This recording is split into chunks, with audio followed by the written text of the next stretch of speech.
술자리 만약에 저희 직원들하고 같이 술자리 간다 그러면 거의 저는 이제 물을 먹고요. 애들은 이제 직원들은 다 아니까 예. 거의 이제 뭐 물 먹다 보니까 이제 물 먹는 하마니 이런 소문이 돌더라고요. 박형일 씨의 내장 비만과의 전쟁은 아직도 계속 중이다.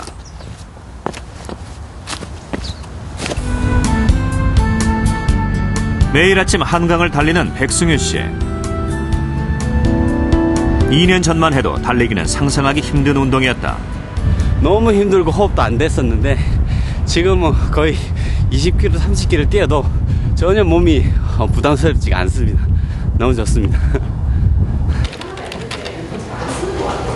IT 관련 사업을 하고 있는 그는 지난 2009년 고혈압, 고지혈증 진단을 받았다.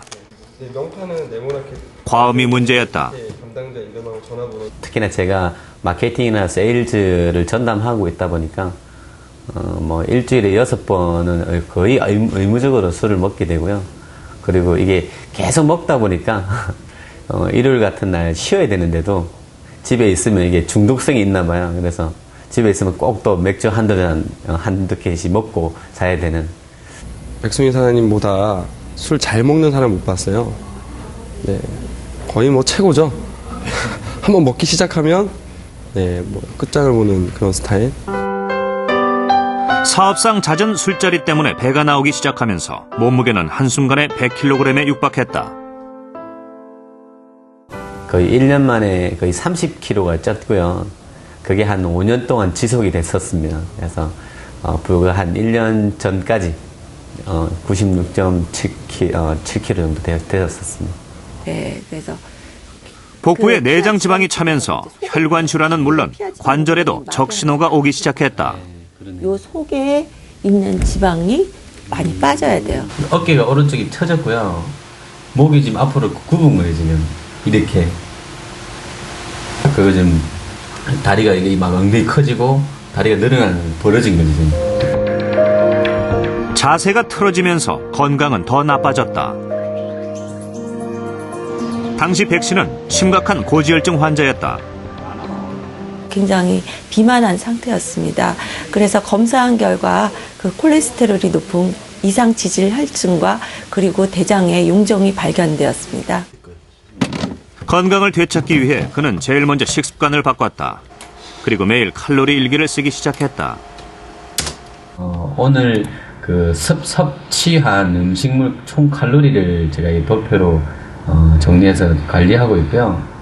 아침밥, 점심, 저녁, 그 다음에 간식, 김밥을 내가 2개를 먹었으니까 540. 먹은 음식을 기록하면서 폭식하지 않는 음식 조절 능력이 생겼다. 일을 하지 않는 시간은 대부분 운동을 하며 보낸다.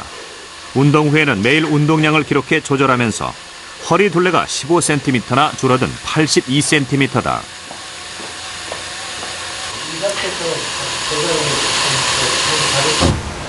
제가 오늘 새벽 4시에 일어나서 1시간 한 10분, 20분 스트레칭을 하고 한 60분 정도 그러니까 평속 8km 정도로 제가 거의 마라톤 러닝을 했습니다.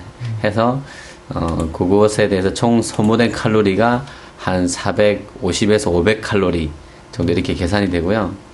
근데 그때 2009년도에 오셨을 때는 그때 142에 90이라 그때는 고혈압이셨고 네네. 지금은 130에 80이면 많이 떨어지셨어요. 3분의 1? 한 절반 정도로 보이는데 저희가 계산한 결과에는 한 51cm 제곱으로 나왔습니다. 그래서 정상보다 더 적은 수치고요. 다이어트를 하면서도 백 씨는 술자리를 피하지 않는다. 먹고 싶을 때는 먹었습니다. 일주일에 한 번, 또 많을 때는 2번 정도는 뭐 또 부득이 제가 일을 하니까 먹을 수밖에 없는 상황에서는 참지 말고 충분히 먹고 싶은 만큼 먹고 대신에 술 양도 줄어들고 또 핵심으로는 안주를 살이 많이 찌니까 안주를 상당히 작게 먹게 되는 그런 것이 많이 바뀌었습니다. 술은 먹되 내장 지방을 멀리하는 술자리 비법 3가지. 백승희 씨에게 술자리는 사람들을 배려하는 자리다. 술을 자제하는 대신 다른 사람들이 편하게 자리를 즐길 수 있도록 도와준다.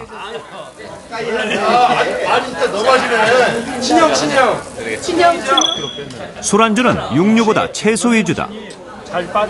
삼겹살을 먹더라도 채소를 고기보다 훨씬 더 많이 먹는다.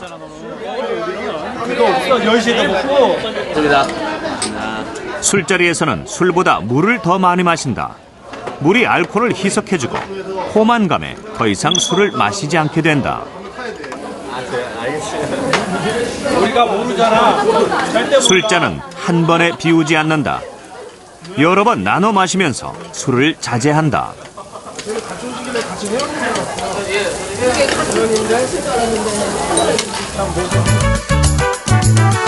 불룩하던 술배가 들어가면서 환한 미소를 되찾은 백승희 씨.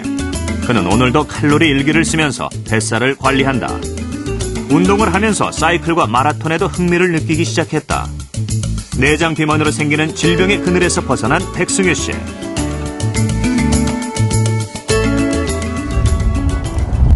술배가 사라지면서 그는 지금 제2의 인생을 향해 달리고 있다.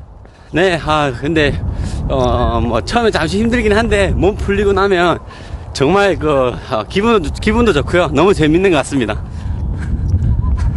이렇게 열심히 운동하시는 이유가 있으세요?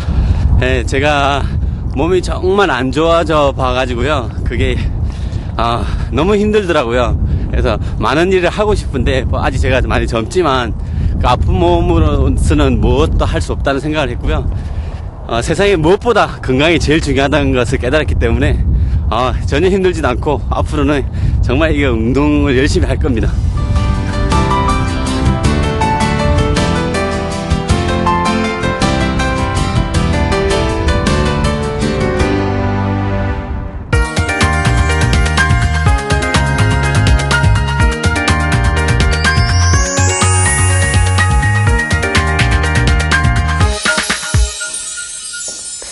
우리나라 국민의 평균 수명인 80세 생존자를 기준으로 할 때 평생 동안 암에 걸릴 확률은 34%로 3명 중에 1명은 암에 걸리는 것으로 분석됐습니다.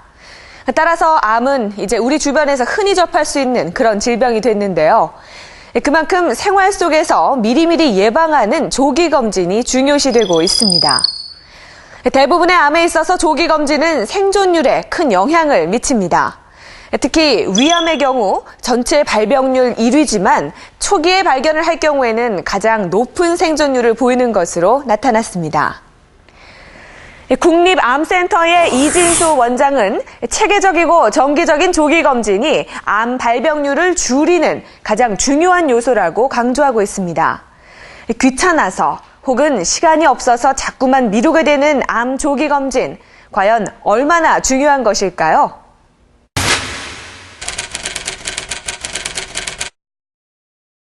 암은 많은 사람들이 불치병이라고 그래요. 그렇지만 저는 정의 내린다면 치료가 가능한 만성병이라고 합니다. 위암 같은 경우에 조기에 진단이 되고 적절한 치료를 한다면 그 생존율, 완치율을 95% 정도까지 높일 수 있는, 이미 장막을 뚫고 나온 암, 또 전이가 된 암에, 즉 4기 정도에 된 암에 대해서는 완치율이 10% 미만으로 굉장히 불량한. 국내 암 발병률 1위 위암. 하지만 언제 발견하느냐에 따라 그 결과는 천지차이입니다. 만약에 검사를 안 했으면 안 했으면 죽었죠? 네, 안 했으면 기회를 놓쳐서 죽었죠. 암 조기 검진. 어쩌면 당신의 생과 사를 결정할 선택일 수도 있습니다.